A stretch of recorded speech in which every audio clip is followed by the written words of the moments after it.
My name is Marc Johnson. I am a transformative CIO, CISO, CTO, and COO. A lot of a mouthful there, but basically it boils down to understanding and taking a business vision and executing upon it in our technical realm that we are today. So what we're going to talk about today is certainly cybersecurity and cloud computing in the context of you finding your next challenge. Okay, so the three things that we're going to discuss in that, in light of you finding your next challenge, is one, a bit of my background with some insights to trends, two, the guidance as you prepare for your interviews, and three, how you can present the best you when applying for entry-level IT roles. So my experience, I've talked a little bit about it from the high level of, being a CIO, being a CISO, et cetera. But I got into the industry very similar to what you guys have or are going to, coming out of school, trying to break in. It actually took me a couple of years to break into the industry. I started my career after, trying to get in and finally found a spot within IT operations. As I gained, the experience in IT operations, understanding, how things worked in the real world and those kinds of things, I quickly started taking on many different responsibilities. And those responsibilities were those that I saw that needed to be filled. So for instance, as an operator, you often see the flaws and so forth of how a system was configured, how it was set up, and ultimately then you figure out, okay, here's how I could set things up different, change things and make it more resilient, make it more usable, et cetera. So, and that's one thing that I'll continue to focus on throughout this presentation with you is when you see things that need to be done, don't always ask for the title first, take on the responsibilities. So anyway, it's the element of certainly it's good for the company for you to take on those responsibilities, but it's also good for you. And it's good for you because then you get the experience of getting it without having to wait for a title or a new position to get into it.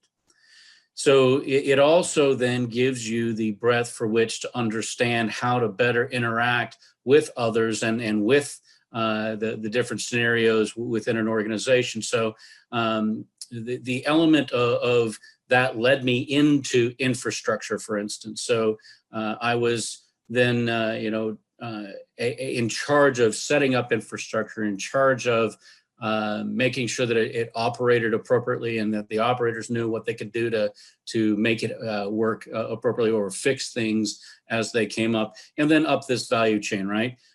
So at one point, I was certified across 5 different operating system platforms at the expert level, along with 4 different high availability software packages and numerous backup products. So this, of course, led me into the vulnerability management, compliance, and engineering. And I won't belabor the fact of my history there. It's just an understanding of seeing responsibilities that need to be tackled and then taking them on, not only for the benefit of the organization, but for you as well. So the vulnerability components is what really led me into cybersecurity.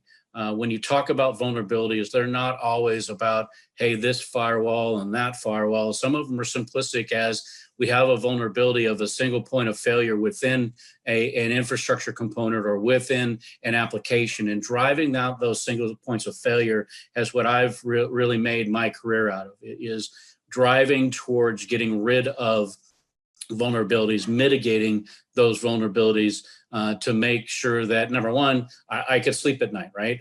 And that's somewhat self-serving and so forth, but it's truly what most businesses are looking for. Is they're looking for stability, they're looking for resilience, they're looking for somebody to take over the reins, and then they don't have to worry about it, right? So all of this experience led to all the expertise you see on the right side there, right? And I think you can see the difference, right? Experience is what you went through, and expertise is what you gained from it, right? How you put it together, transformation. That's one thing that I'll talk about a little bit because it's a passion of mine.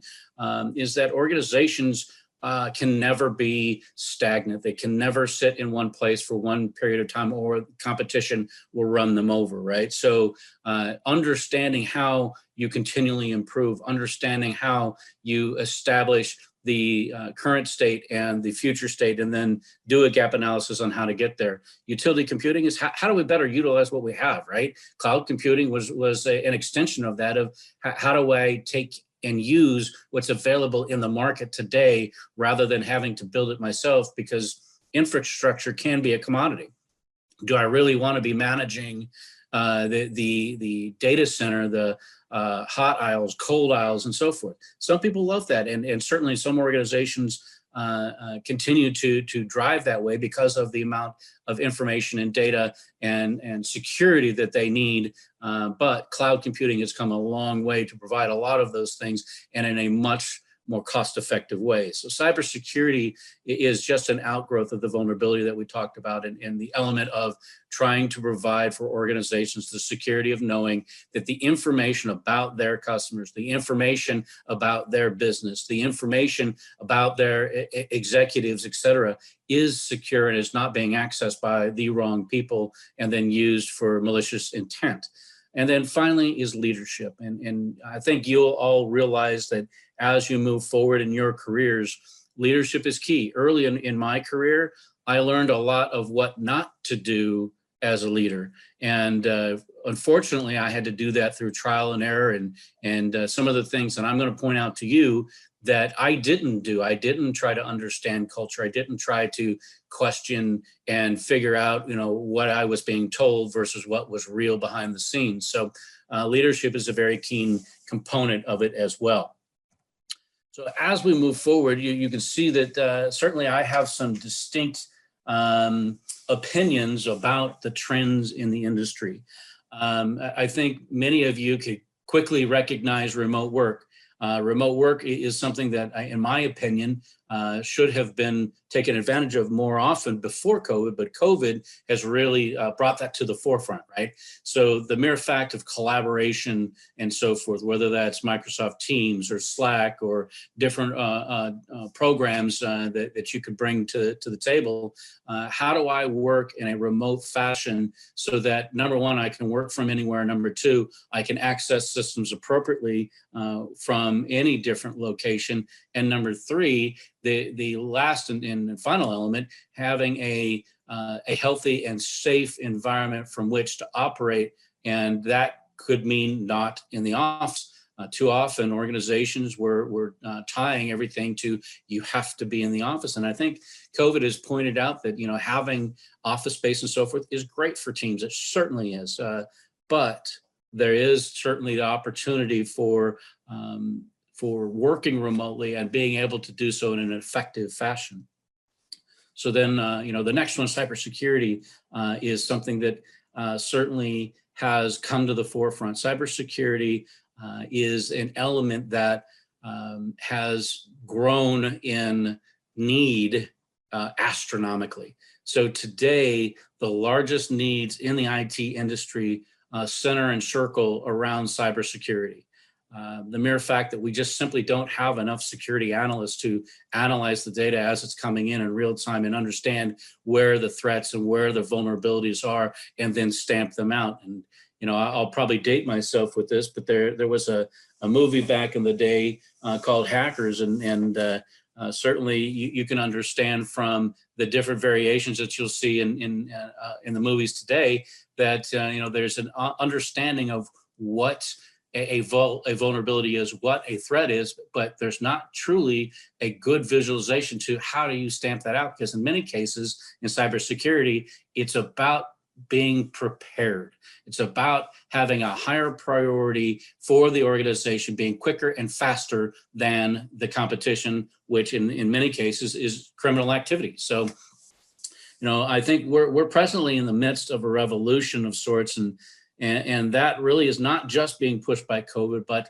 has been pushed by cloud computing. And that's where organizations have long ignored these vulnerabilities, and the transformation into infrastructure as a code has a heavy emphasis on cybersecurity because we know that the cyber criminals are after that information, whether it's ransomware to lock it up and keep it from that organization, be able to utilize it, or whether it's being able to take that information externally and divulge it to other organizations and to potential hacking of those customers' accounts, their private information being exposed out in the wild, if you will.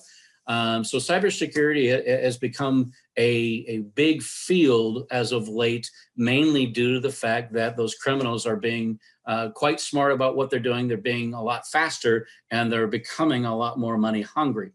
So the old ways that we can no longer abide by, as norms with, large caches of signatures for code, a cyber criminal can change a bit and thus change the signature of an application. So by the mere fact of taking an old approach and so forth to cybersecurity, we need to get ahead of it, right? We need to understand and recognize through artificial intelligence, hey, we've seen this before.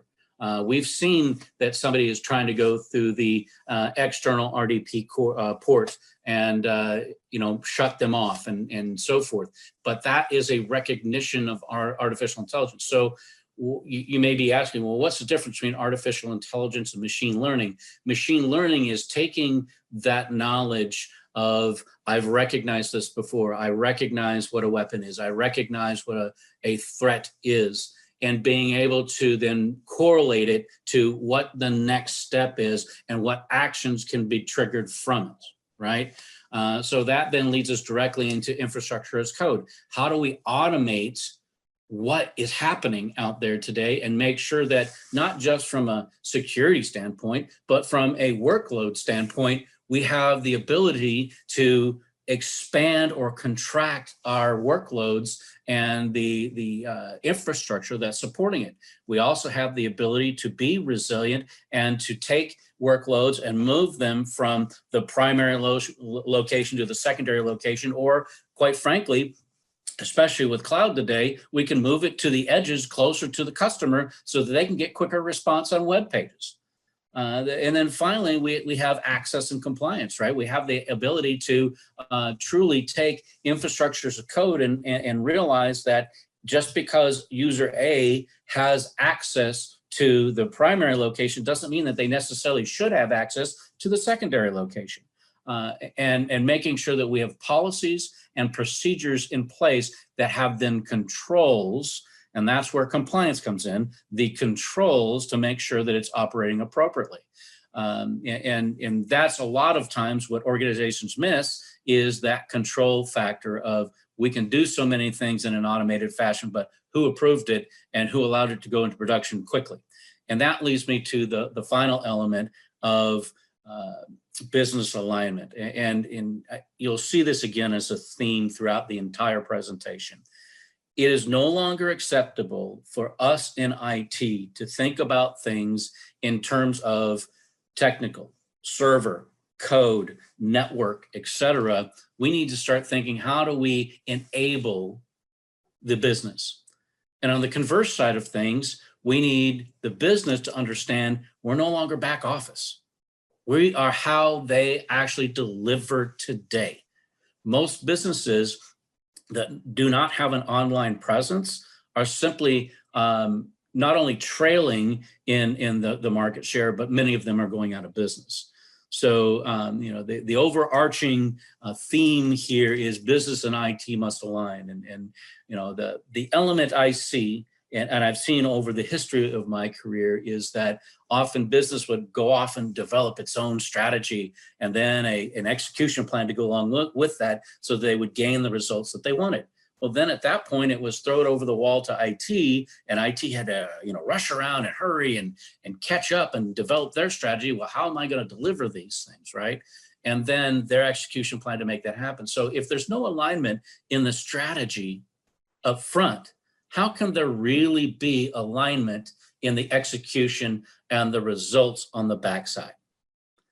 The business will always express its demand through applications, through requirements, that then has demand on infrastructure, that then has demand on facilities, regardless of whether they're your facilities or whether it's your infrastructure. Cloud is the element of being able to deliver that externally.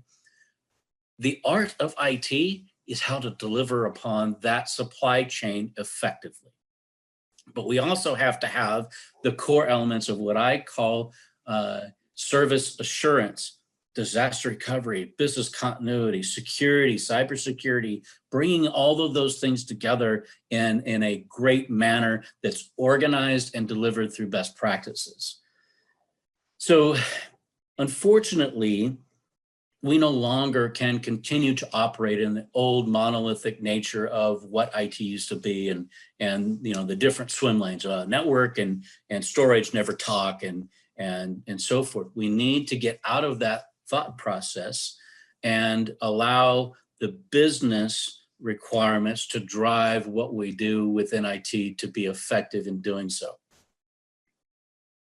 So IT has gone well beyond what it was in the past in the back office, and it is today the way a business delivers. And you'll see that through software as a service is a very evident form of that. But how many organizations have their own websites that you purchase through? How many of us purchase through eBay and Amazon daily and have it shipped to us, right? The business has gone online, and that is no longer just an element of operations from a business perspective doing its own thing and IT is just supporting it. IT is how it's being delivered. So that is also spawned the components of regulations. So you have regulations, and that's why compliance becomes a big issue, is you need to abide by the rules, if you will, the laws of the land.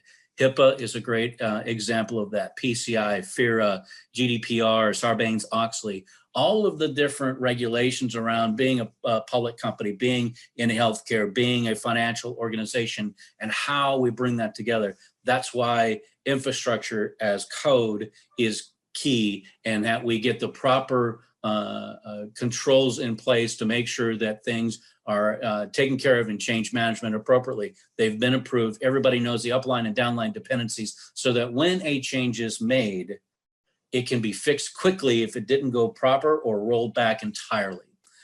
So there's certainly, from a trend perspective, you'll hear a lot about DevOps, and you'll hear a lot about DevSecOps and so forth. And many people will attribute those, how should I say, frameworks popping up as being a part of Agile.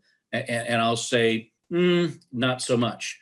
Agile is certainly a framework from the operational component of, yes, we're trying to get to market quicker. We are trying to get changes into production quicker, but is more about the automation and the controls thereof.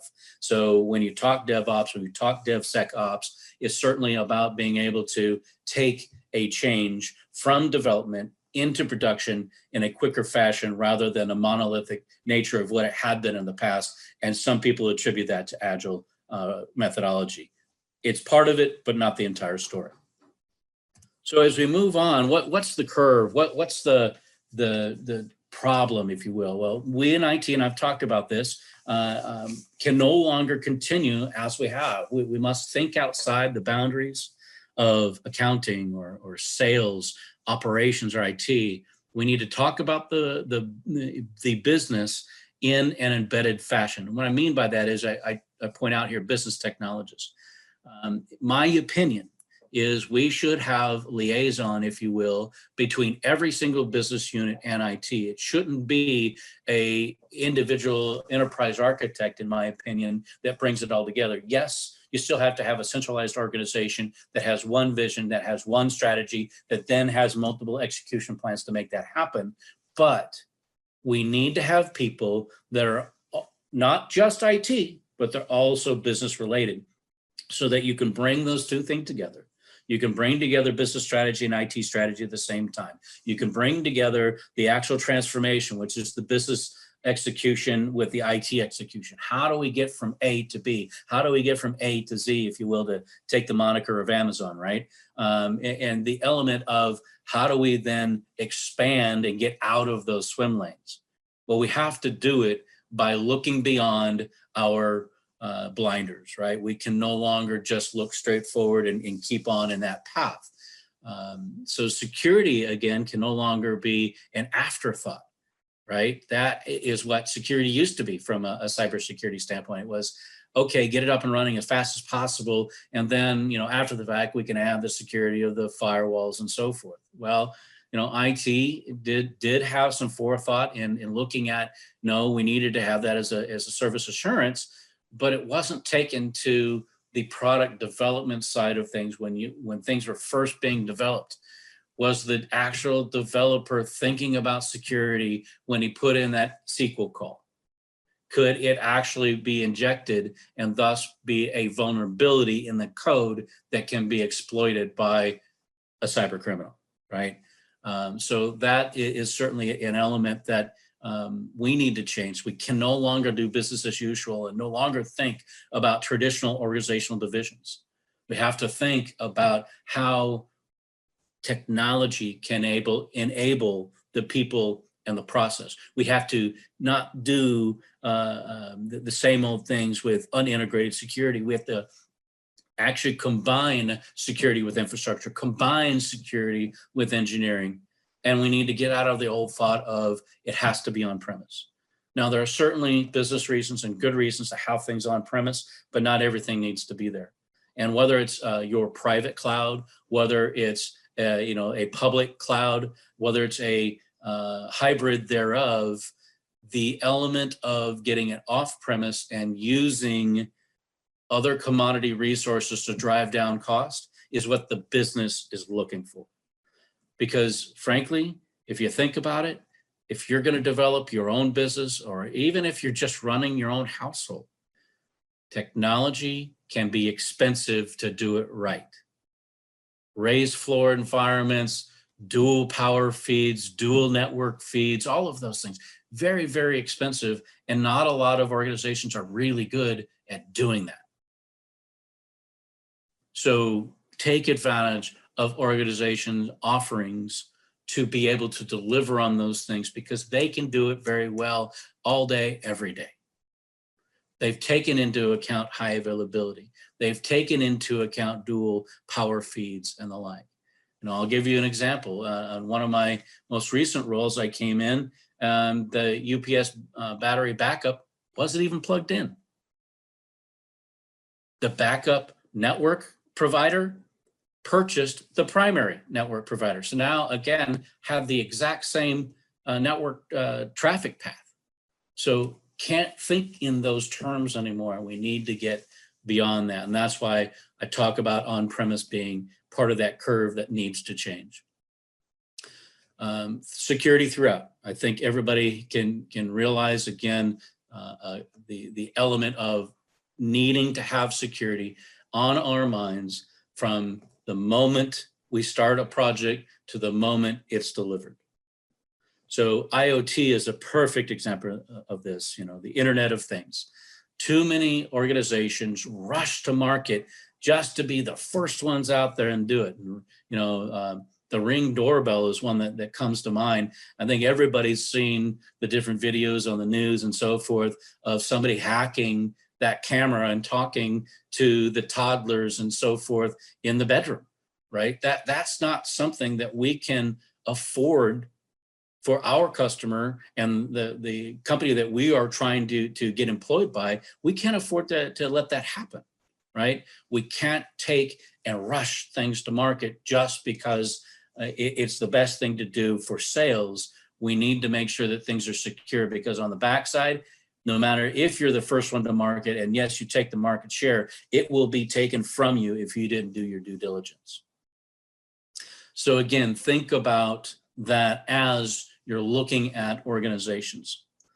So everything now is actually connected to the network. So the old thought about the on-premise protecting us because, hey, we were protecting the facility it's no longer the case. It's all accessible. It's all out there in the wild and in the open. So it is being moved to virtual, and that's great, because we're being able to take advantage of hardware in a much better fashion. The average monolithic physical server is only being utilized 10 to 15%. So by using virtualization, we can expand that to 40, 50%, but moving it off premise to somebody else's capacity and somebody else's data center, if you will, we can then take it to 80 and 90% so that we're not paying for unused resources.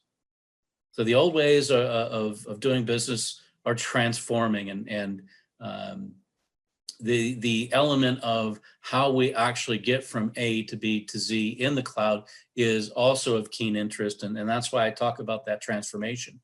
You can't simply try to take an organization's infrastructure directly into the cloud.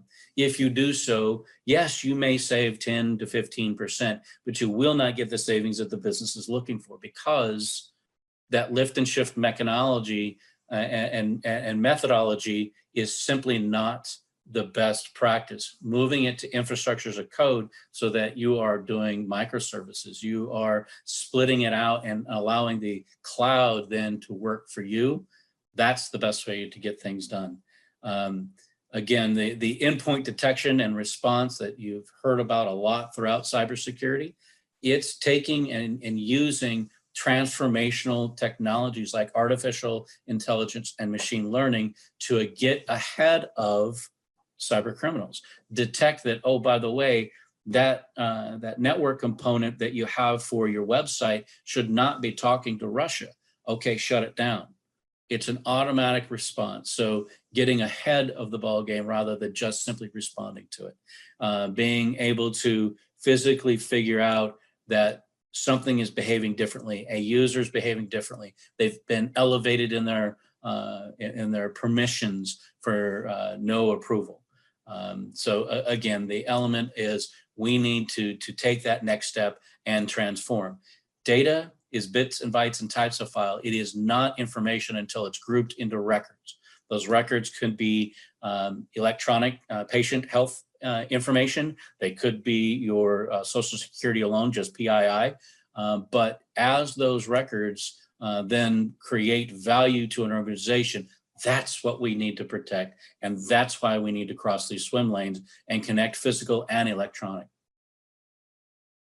If you think about those things that you hear about every day in cybersecurity, well, we clicked on a link and that link then brought malware into the organization. And it's the element of training people to make sure that they're not clicking on things they shouldn't be clicking on. But the other side of the coin is we're not writing down passwords so they're visible to other people. We're not storing it in text files, or we're not putting it in code in free text. So all of those things are really the trends and so forth of what we need to do in our profession to make business better.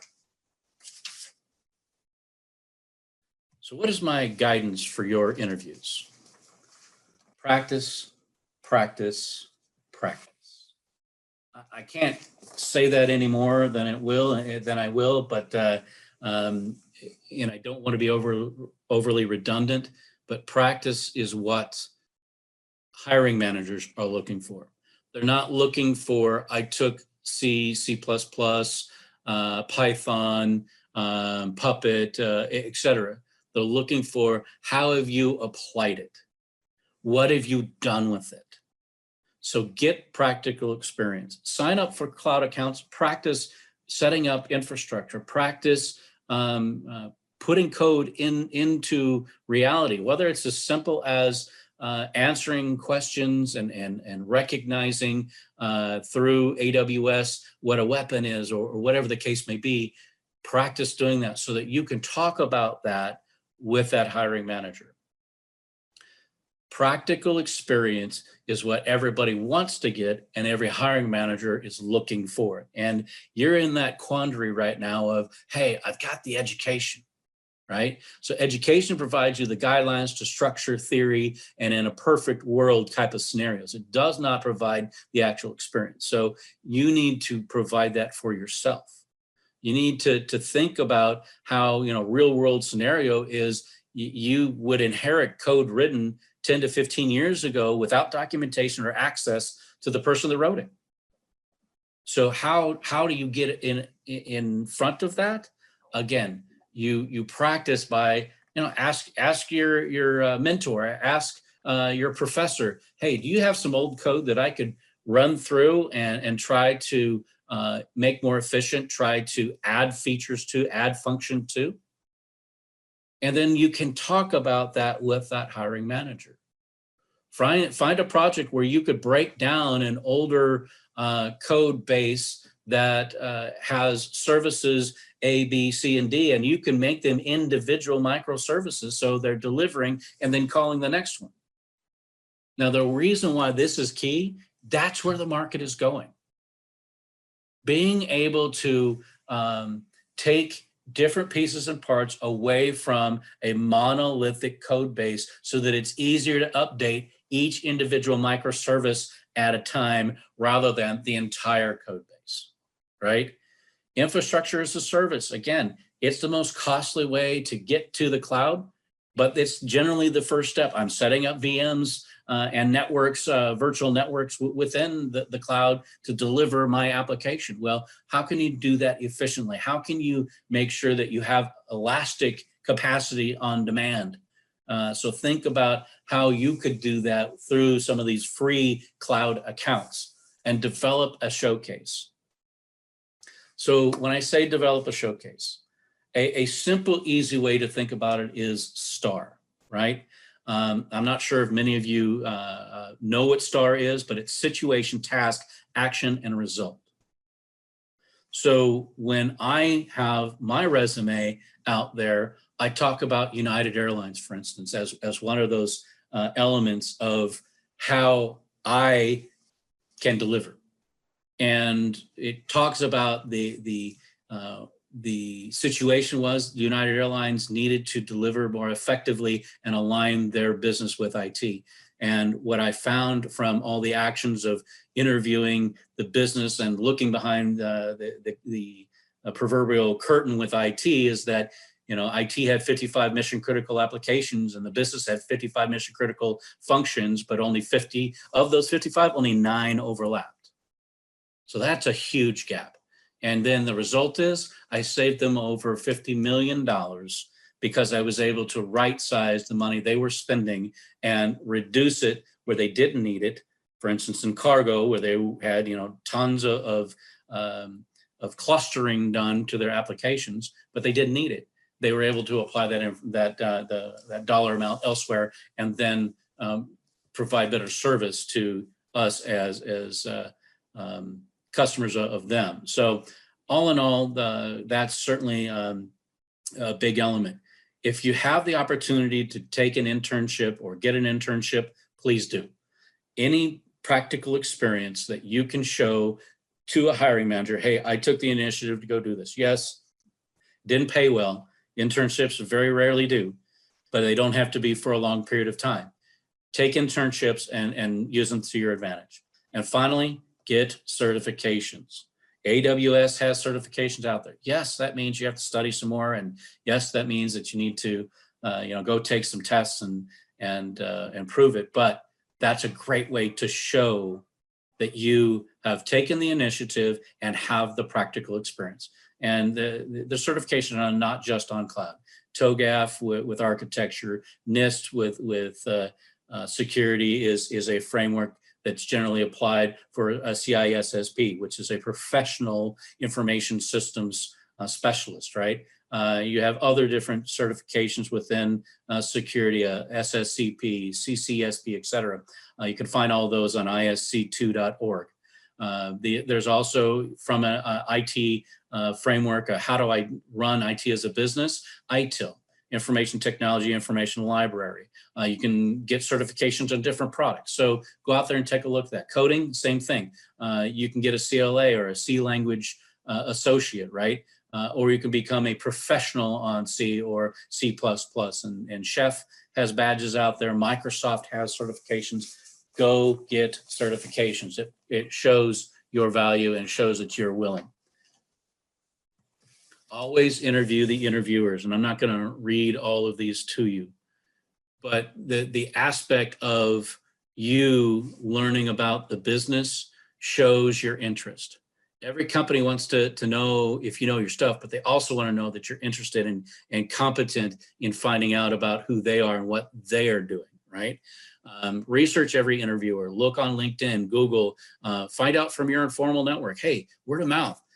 How is this organization? Do they churn through people like water, or do they keep people for a long period of time with very long tenures? Look at Glassdoor. Now, I'll warn on Glassdoor, you need to look at those reviews very objectively.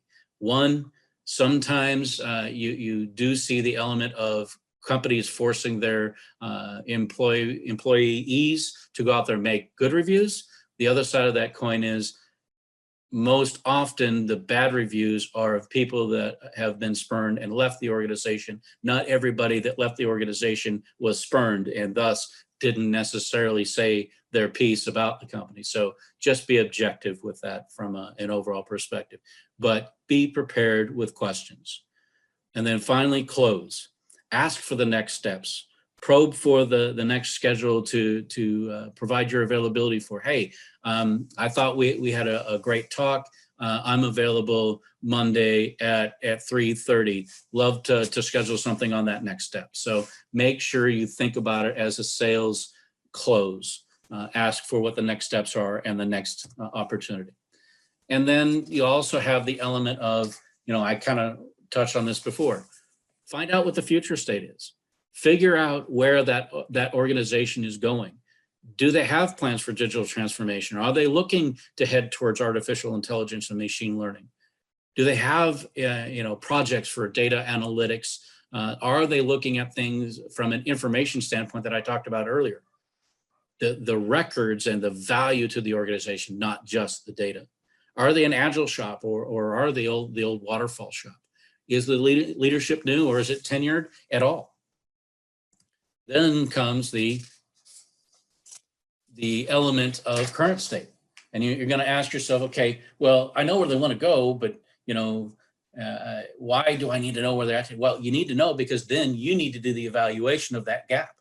How can you help that organization get from where they are to where they want to go? That's what you should be telling your story around. That's how you should be selling yourself. So that's where we lead right into the best you. Know your target business. Know that they're a public company, that they're a private company. If they are public, read their annual report. Understand profit and loss. Understand their R&D budgets. Understand the trends that they're seeing in the industry as to why they didn't meet their numbers or why they did meet their numbers. Get your personal network to help you with that as well, right? Get the informal network of word of mouth and mentors and so forth. Ask people to be your mentor. Identify them as somebody in management, mid-management, senior management within the organization. Ask them to be a mentor. Ask them to help you understand what it is they're trying to do so you can help that organization succeed. Ask for warm introductions and so forth. And then find out the hot topics or the hot spots. Hot topics are the ones you want to talk about. Hot spots, in my opinion, are the ones you do not want to talk about. For instance, I had a president and owner that did not want to ever hear the word perception. And so, it's a thing to stay away from. Get those things and be prepared with it as you go in to your interview. Know your audience. Know their background. Know if they're balanced with work life, if they have issues around children and so forth. Not that that could be a discriminatory element, but understand if they struggle with the same things you struggle with, right? Or that they excel at the same things you struggle or you excel with. You can then make those connections, right? Can you make an emotional connection by understanding the interviewer? Absolutely. Common interest, right? Whether it's sports or theater or gaming or landscaping or knitting or music, whatever it is, you can make an emotional connection with that and thus help your cause and take your step forward. I talked about the STAR methodology and framework earlier. Get to understand how you could show your value to that organization. And finally, some of these things are pretty best practices, but you know, everybody's going to be nervous. So write down your answers so that you're not trying to think them up on the spot. By writing them down, you're going to calm yourself down. Look the interviewer in the eye. Often we're doing it on video, right? But you need to look at the camera, not at your screen, because they can see that you're not looking at them. And I know it can be distracting, but practice it. Dress the part. Always be one step better than they are.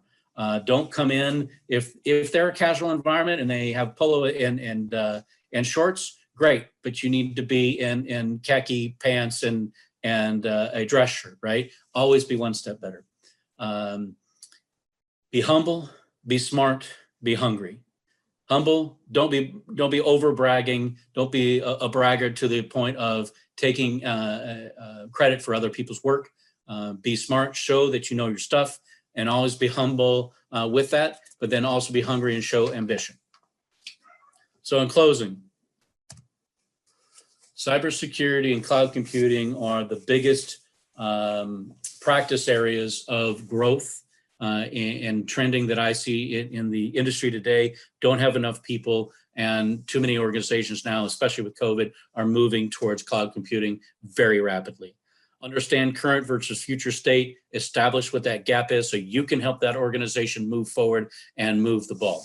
And then finally, market yourself. Understand that everything is marketing, whether it's LinkedIn, whether it's your social media, etc. It is all marketing.